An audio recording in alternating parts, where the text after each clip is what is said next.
Baik, bismillahirrahmanirrahim. Assalamualaikum warahmatullahi wabarakatuh. Kembali lagi bersama saya Fairunisa dengan NIM 210330062. Di sini saya membuat video pembelajaran ini untuk memenuhi tugas kalkulus lanjutan. Saya dari Prodi Pendidikan Matematika dan semoga video pembelajaran ini bisa berguna untuk teman-teman sekalian. Baik, langsung saja. Di sini saya akan membahas tentang yang pertama itu poligon dalam, yang kedua poligon luar, yang ketiga fungsi inverse trigonometri, yang keempat fungsi hiperbolik. Baik, langsung saja kita melangkah ke materi yang pertama, yaitu poligon dalam. Yang dimana poligon dalam adalah luas daerah dari suatu fungsi yang dibatasi dengan batas bawah dan batas atas di dalam terdapat partisi-partisi yang diperlukan untuk menentukan luas daerah sebenarnya. Nah, semakin banyak partisi, maka semakin sedikit daerah yang terbuang, maka semakin besar juga peluang untuk mendekati luas daerah yang sebenarnya. Nah, partisi yang dimaksud di sini yaitu himpunan unit primitif atau misalnya kotak. Bila kita meninjau suatu daerah dengan batas melengkung, masalah penentuan luas lebih sukar. Tetapi lebih dari 2000 tahun yang silam, Archimedes telah menyediakan kunci untuk suatu penyelesaian. Katanya, pandang satu barisan poligon dalam atau poligonnya berada dalam suatu lingkaran yang menghampiri daerah melengkung dengan kecermatan semakin besar. Nah, dari penjelasan ini dapat disimpulkan dengan gambar di bawah, dengan gambar ini. Nah, sebagai contoh, untuk lingkaran radius 1, pandang poligon dalam beraturan P1, P2, P3 dengan 4 sisi, 8 sisi, 16 sisi. Nah, limit untuk N mendekati tak hingga dari luas-luas Pn. Jadi, jika AF menyatakan luas suatu daerah F, maka A dalam kurung lingkaran sama dengan lim N mendekati tak hingga A dikali Pn. Nah, maksudnya 4 sisi ini, yang ini 1, 2, 3, 4, yaitu di P1-nya. Terus 8 sisi, yang ini 1, 2, 3, 4, 5, 6, 7, 8, itu di P2-nya. Nah, 16 sisi ini 3-nya. 1, 2, sampai 16. Oke, lanjut. Di sini luas menurut poligon-poligon dalam. Pandang daerah R yang dibatasi oleh parabola fx sama dengan x kuadrat sumbu x dan garis tegak x sama dengan 2 pada gambar yang ini, pada gambar A. Kita menggunakan acuan R sebagai daerah di bawah kurva Y sama dengan X kuadrat, di antara X sama dengan 0 dan X sama dengan 2. Nah, tujuan kita adalah menghitung luas AR-nya. Nah, partisikan gambar B yang ini dengan selang 0,2 menjadi N selang bagian, masing-masing dengan panjang X sama dengan 2 per N, memakai titik-titik. Ini 0 sama dengan X0 kecil X1 kecil X2 kecil dan sampai X N dikurang 1 kecil X N sama dengan 2. Nah, jadi Xn-nya itu sama dengan 0, X1-nya sama dengan delta X sama dengan 2 per N. Karena di sini kan tadi X-nya itu 2 per N, atau ini delta X-nya 2 per N. Jadi di sini kan X1, di sini 1 dikali delta X, jadi 2 per N.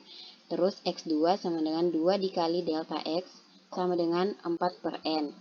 Sampai XJ sama dengan I dikali delta X sama dengan 2I per N. Karena delta X-nya kan 2 per N.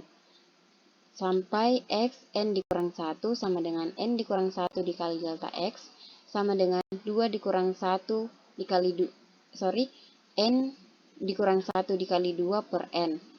Terus Xn-nya sama dengan N dikali delta X dikurang N dikali 2 per N sama dengan 2. Oke, selanjutnya, pandang persegi panjang dengan alas X1 dikurang 1, XI dan tinggi F XI dikurang 1 sama dengan XI kuadrat dikurang 1. XI dikurang 1 kuadrat. Nah, luasnya adalah F dalam kurung XI dikurang 1 dikali delta X. Lihat bagian kiri dari gambar D yang ini. Gabungan Rn dari semua persegi panjang yang demikian membentuk poligon dalam yang diperlihatkan pada bagian kanan dari gambar C. Oke, selanjutnya luas A dalam kurung Rn dapat dihitung. Ini rumusnya, A dalam kurung Rn sama dengan F dikali X0 dikali F X0 dikali delta X tambah Fx1 dikali delta X ditambah Fx2 dikali delta X ditambah dan seterusnya sampai Fx N dikurang 1 dikali delta X. Nah, sekarang Fxi dikali delta X sama dengan 2i per N kuadrat dikali 2 per N. Ini kan nilai dari ini pada slide sebelumnya. Dikali 2 per N. Ini nilai delta X-nya sama dengan 8 per N kuadrat. 8 per N pangkat 3 dikali I kuadrat. Jadi, ARN sama dengan 8 per N pangkat 3 dikali 0 kuadrat ditambahkan dari X0. X0-nya kan tadi nilainya 0.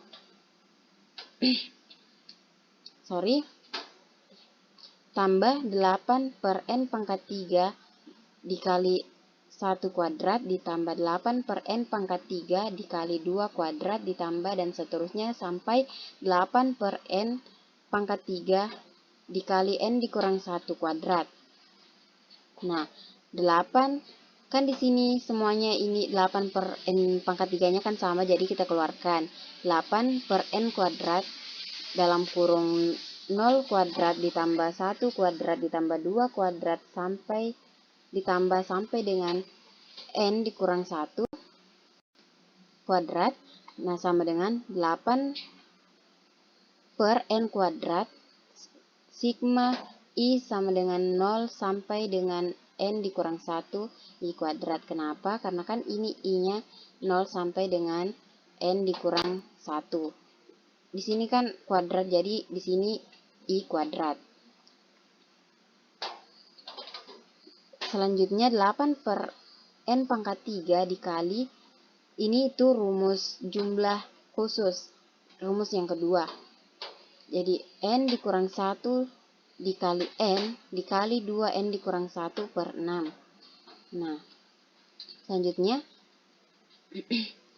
8 per, kenapa di sini 8 per 6? Karena yang ini 6-nya dikasih pindah di sini supaya nanti bisa saling menghabiskan, karena N dikurang 1 dikali N dikali 2N dikurang 1 itu hasilnya ini. 2N pangkat 3 dikurang 3N kuadrat ditambah N. Selanjutnya, di sini masing-masing kita bagi 2. 8 per 6 masing-masing dibagi 2 hasilnya 4 per 3. Nah, di sini, ini kita samakan penyebutnya. Sehingga menghasilkan 2 dikurang 3 per N ditambah 1 per N pangkat 3. Di sini kita saling menghabiskan saja di sini. Tadi ada kesalahan. Di sini tidak disamakan penyebutnya, tapi saling menghabiskan. Di sini kan 2N kuadrat per N kuadrat 2n pangkat 3 dibagi 2n pangkat 3 kan ini saling menghabiskan. Jadi sisa 2, terus dikurang 3n 3n kuadrat dibagi n pangkat 3, itu hasilnya 3 per n karena pangkatnya ini kan pembagian, berarti pangkatnya dikurang. Kan hasilnya harusnya di sini 3n pangkat min 1, tapi kalau pangkat diperkan menjadi 3 per n ditambah 1 per n kuadrat sama dengan 8 per 3 di 4 per n ditambah 4 per 3 n pangkat 2. Nah, kita simpulkan bahwa AN-nya itu sama dengan lim n mendekati tak hingga. Dikali 8 per 3 dikurang 4 per n ditambah 4 per 3 n kuadrat sama dengan 8 per 3. Nah, diagram-diagram pada gambar yang di bawah ini, pada gambar D, akan membantu kita membayangkan apa yang terjadi bila mana n itu semakin besar. Jika n semakin besar, mendekati tak hingga, maka luas dari seluruh poligon akan sama dengan seluruh daerah R. Baik, kita beralih ke contoh poligon dalam. Nah, contohnya itu carilah luas poligon dalam. Ini gambarnya. Nah, penyelesaiannya itu diketahui n-nya 4. Kenapa 4? Karena kan di sini seperti yang saya jelaskan tadi, kalau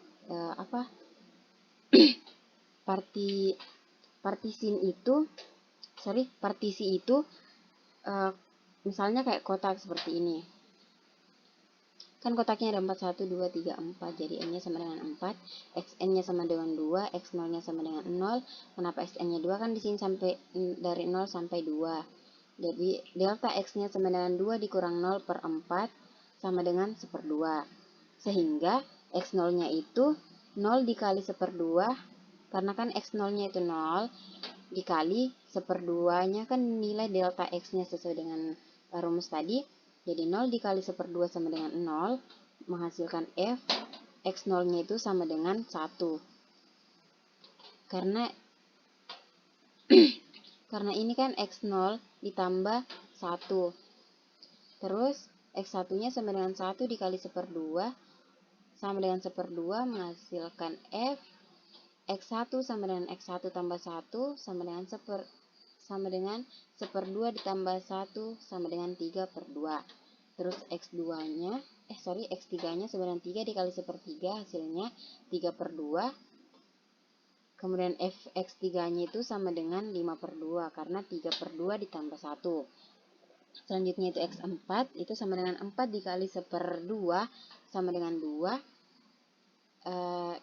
Fx-nya itu sama dengan 2 ditambah 1 sama dengan 3. Jadi AR4-nya, kenapa di sini AR4? Kan rumusnya ARN. Nah, N-nya kan ada 4, jadi AR4 sama dengan Fx0 dikali delta X ditambah Fx1 dikali delta X ditambah Fx2 dikali delta X ditambah Fx3 dikali delta X sama dengan, karena di sini delta X-nya semua sama, jadi kita keluarkan juga delta X dikali Fx0 ditambah Fx1 ditambah Fx2 ditambah Fx3.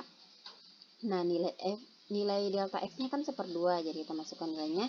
X0-nya kan 1, Fx0-nya kan 1 ditambah Fx1-nya itu 3/2 ditambah Fx2-nya itu sama dengan 2 dan Fx3-nya itu sama dengan 5/2.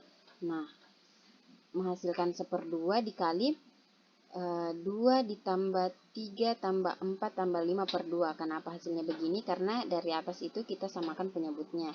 Dimana 2 bagi 2 kan 1. Terus 3 bagi 2. 4 bagi 2 kan 2.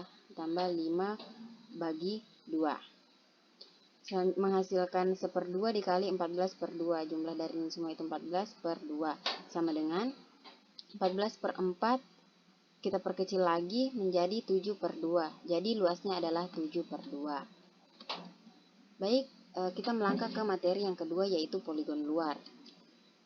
Yang dimana poligon luar merupakan luas daerah suatu fungsi yang dibatasi oleh batas bawah dan batas atas, di mana di dalam daerah tersebut terdapat partisi-partisi, tetapi pada poligon luar partisi-partisi yang mengisi bagian dalam fungsi, dan semua partisi yang berada di luas daerah fungsi itu terhitung tidak berada sepenuhnya di dalam luas daerah itu, tetapi ada bagian yang keluar dari daerah yang dibatasi oleh batas bawah dan batas atas, sehingga hasilnya akan lebih besar dari luas sebenarnya. Nah, Archimedes juga melanjutkan bahwa dengan memandang poligon-poligon luar, poligonnya berada di luar suatu lingkaran, yaitu T1, T2, T3, seperti pada gambar yang ini, kita dapat memperoleh nilai yang sama untuk luas lingkaran radius 1, yaitu pi sama dengan 3/14159. Nah, untuk menghitung luas daerah di bawah kurva dapat dilakukan dengan membagi kurva tersebut menjadi beberapa persegi panjang, seperti pada gambar yang ini, gambar di bawah. Luas persegi panjang dapat dicari dengan menggunakan rumus, yaitu AI sama dengan FXI dikali delta X, di mana delta X-nya itu panjang selang bagian atau lebar persegi panjang. Kemudian XI-nya itu panjang persegi panjang. Oke.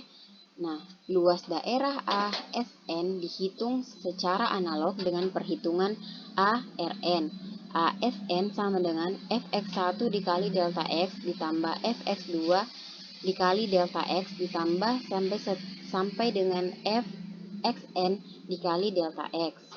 Nah, seperti sebelumnya, Fxi dikali delta X sama dengan delta X sama dengan 8/n⁻³ dikali I kuadrat, sehingga ASN sama dengan penjabaran rumus yang ini juga itu sama dengan penjelasan yang tadi pada poligon-poligon dalam. Nah, yang dapat kita simpulkan bahwa AR sama dengan lim N mendekati tak hingga, ASN sama dengan lim N mendekati tak hingga dalam kurung 8/3 ditambah 4/n ditambah 4/3 n kuadrat sama dengan 8/3. Jadi, kita telah membuktikan bahwa baik dengan menggunakan poligon dalam maupun poligon luar akan memberikan hasil yang sama untuk luas daerah R.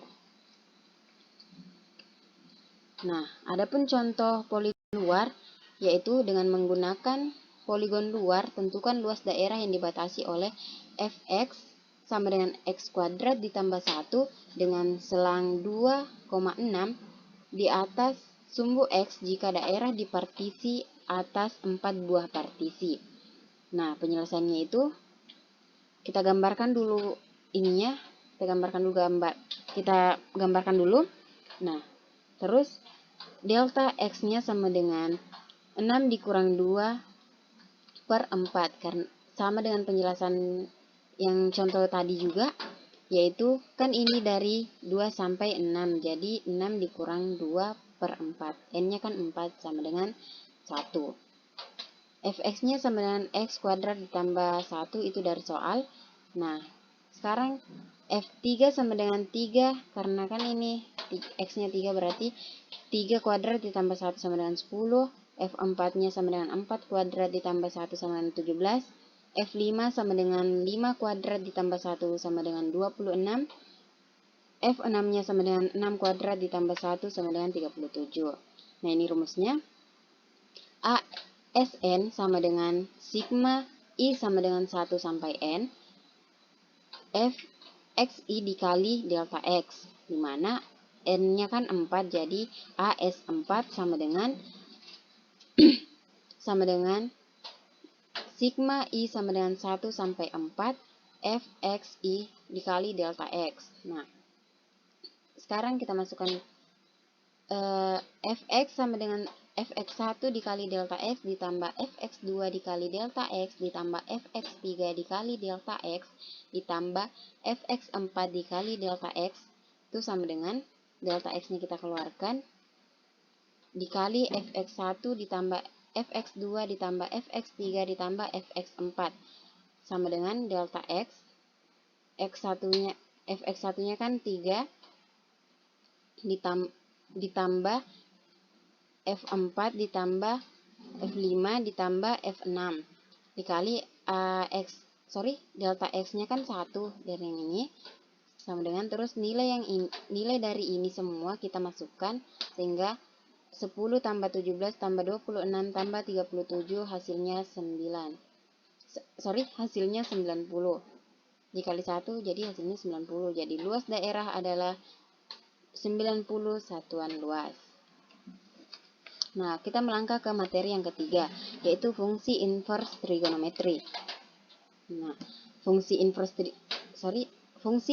trigonometri adalah fungsi inverse suatu fungsi trigonometri atau dengan domain yang terbatas. Dengan kata lain, fungsi inverse trigonometri adalah fungsi inverse suatu fungsi sinus, kosinus, tangen, kotangen, sekan, dan kosekan, dan digunakan untuk mencari suatu sudut dari rasio trigonometri sudut yang lain. Nah, berikut tabel ini adalah notasi atau penulisan dari fungsi inverse trigonometri dan pembahasan domain. Jadi fungsi inverse trigonometri yaitu Y sama dengan sin pangkat minus 1x atau Y sama dengan R sin X.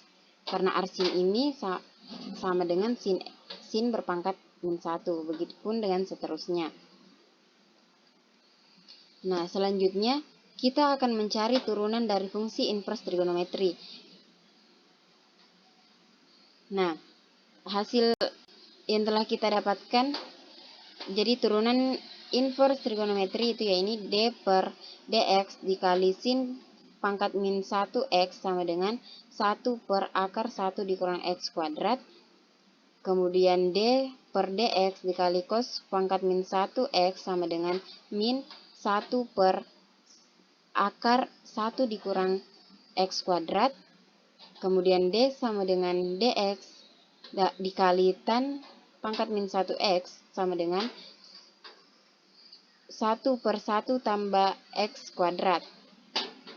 Kemudian D per x dikali kosek pangkat min 1x sama dengan min 1 per mutlak x dikali mutlak x akar x kuadrat dikurang 1. Kemudian D per dx dikali sek pangkat min 1x sama dengan 1 per mutlak x akar x kuadrat dikurang 1. Selanjutnya D per dx dikali kotangen pangkat min 1x sama dengan min 1 per 1 ditambah x kuadrat. Nah, adapun turunan inverse sinus, di sini itu kita buktikan turunan dari inverse sinus. Misalkan kita mempunyai fungsi inverse sinus yaitu Y sama dengan R sin X atau Y sama dengan sin pangkat min 1x, dan kita ingin mencari turunan pertama dari fungsi inverse ini. Nah, Y sama dengan sin pangkat min 1x yaitu X sama dengan sin Y, di mana selanjutnya dx per dy sama dengan cos Y menghasilkan dy per dx sama dengan 1 per cos Y. Nah, selanjutnya dy per dx sama dengan 1 per akar cos kuadrat Y sama dengan 1 per akar 1 dikurang sin kuadrat Y sama dengan 1 per akar 1 dikurang sin Y kuadrat sama dengan 1 per akar 1 dikurang x kuadrat, di mana x-nya tidak sama dengan min 1 dan tidak sama dengan 1. Jadi, turunan pertama dari Y sama dengan R sin X atau Y sama dengan sin pangkat min 1x adalah D per dx dikali sin pangkat min 1x sama dengan 1 per akar 1 dikurang x kuadrat, di mana x-nya tidak sama dengan min 1 dan tidak sama dengan 1. Jadi terbukti. Nah, selanjutnya kita akan buktikan lagi turunan inverse kosinus. Misalkan kita mempunyai fungsi inverse sinus yaitu Y sama dengan R cos X atau Y sama dengan cos berpangkat min 1x, dan kita ingin mencari turunan pertama dari inverse ini. Jadi, Y sama dengan cos min 1X menghasilkan X sama dengan cos Y. dx per dy sama dengan min sin Y. Menghasilkan dy per dx sama dengan min 1 sin Y. Sama dengan 1 per akar sin kuadrat Y sama dengan 1 per akar 1 dikurang cos kuadrat Y sama dengan 1 per akar 1 dikurang cos Y kuadrat sama dengan 1 per akar 1 X kuadrat, di mana X-nya juga tidak sama dengan 1 dan min 1. Jadi turunan pertama dari Y sama dengan arc cos X atau Y sama dengan cos pangkat min 1X adalah D per dx dikali cos min 1X sama dengan 1 per akar 1 dikurang X kuadrat. X tidak sama dengan min 1 dan tidak sama dengan 1. Selanjutnya, kita akan membuktikan turunan invers tangen. Nah, misalkan kita mempunyai fungsi invers sinus yaitu Y sama dengan R tan X atau Y sama dengan tan pangkat min 1X dan kita ingin mencari turunan pertama dari fungsi invers ini. Jadi, Y sama dengan tan pangkat min 1X menghasilkan X sama dengan tan Y, dx Y sama dengan sek kuadrat Y menghasilkan dx per dy sama dengan tan kuadrat Y ditambah 1 sama dengan X kuadrat ditambah 1 menghasilkan dy per dx sama dengan 1 per X kuadrat ditambah 1 di mana X-nya lebih kecil sama dengan lebih kecil dari min tak hingga sampai tak hingga. Jadi, turunan pertama dari Y sama dengan R tan X atau Y sama dengan tan di pangkat min 1X adalah D per dx dikali tan pangkat min 1X sama dengan 1 per X kuadrat ditambah 1. Jadi terbukti. Baik, kita lanjut ke materi yang terakhir yaitu fungsi hiperbolik. Di mana fungsi hiperbolik adalah salah satu hasil kombinasi dari fungsi-fungsi eksponen. Fungsi hiperbolik ini memiliki rumus, selain itu memiliki invers serta turunan, antiturunan fungsi hiperbolik dan inversnya. Nah, ini adalah salah satu gambar dari fungsi hiperbolik. Selanjutnya, di bawah ini merupakan rumus untuk turunan dari fungsi hiperbolik. Di mana D per dx dikali sin hx sama dengan cos hx. Kemudian D per dx dikali cos hx sama dengan sin hx. Kemudian D per dx dikali tan hx sama dengan sek h kuadrat x. D per dx dikali kotan hx sama dengan min kosek h kuadrat x. Selanjutnya D per dx dikali sekan hx sama dengan min sekan hx dikali tan hx. D per dx dikali kosekan hx sama dengan min kosekan hx dikali kotangan hx. Turunan dari fungsi hiperbolik selanjutnya itu turunan dari fungsi hiperbolik invers. Nah, setelah kita menurunkan turunan fungsi hiperbolik, kita akan menurunkan turunan fungsi hiperbolik invers. Turunan fungsi hiperbolik invers dapat dicari dengan menggunakan metode diferensiasi implisit. Ada 6 fungsi hiperbolik invers utama yang diberikan oleh R sin hiperbolik x, R cos hiperbolik x, R tan hiperbolik x, R cot hiperbolik x, R sec hiperbolik x, dan R kosekan hiperbolik x. Turunannya itu seperti ini. Nah, D per dx dikali sin hiperbolik berpangkat min 1x sama dengan 1 per akar x kuadrat ditambah 1. Kemudian D per dx Kemudian untuk cos, D per dx dikali cos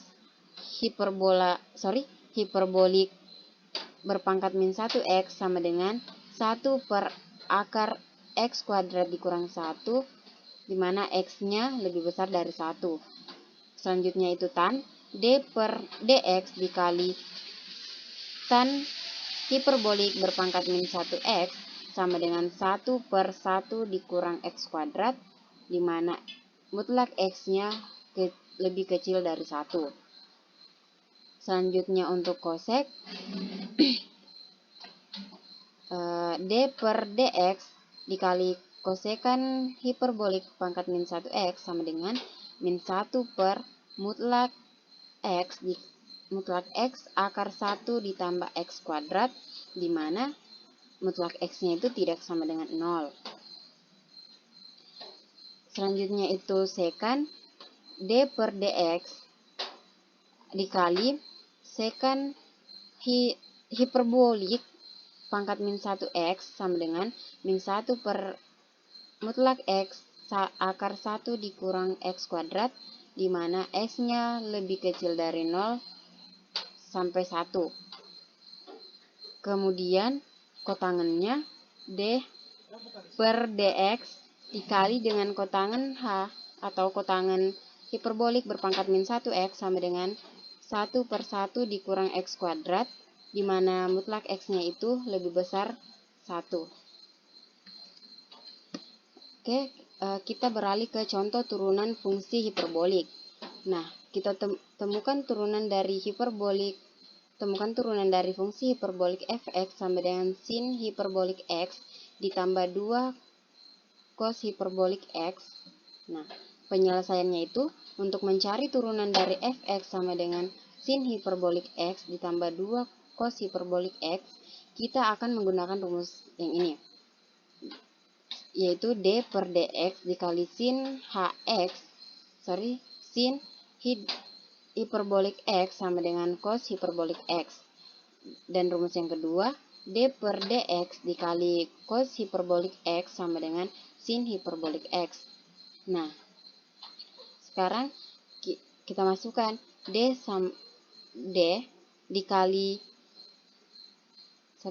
dalam kurung sin hiperbolik x ditambah 2 cos hiperbolik x per dx sama dengan ini kita pisah, D dalam kurung sin hiperbolik x per dx ditambah D dalam kurung 2 cos hiperbolik x per dx, itu menghasilkan cos hiperbolik x tambah 2 sin hiperbolik x. Jadi turunan dari fungsi hiperbolik fx sama dengan sin hiperbolik x ditambah 2 cos hiperbolik x, yaitu sama dengan cos hiperbolik x ditambah 2 sin hiperbolik x. Nah, mungkin itu saja dari saya. Lebih dan kurangnya mohon dimaafkan. Semoga video ini bermanfaat untuk teman-teman sekalian. Wabillahi taufiq wal hidayah. Wassalamualaikum warahmatullahi wabarakatuh.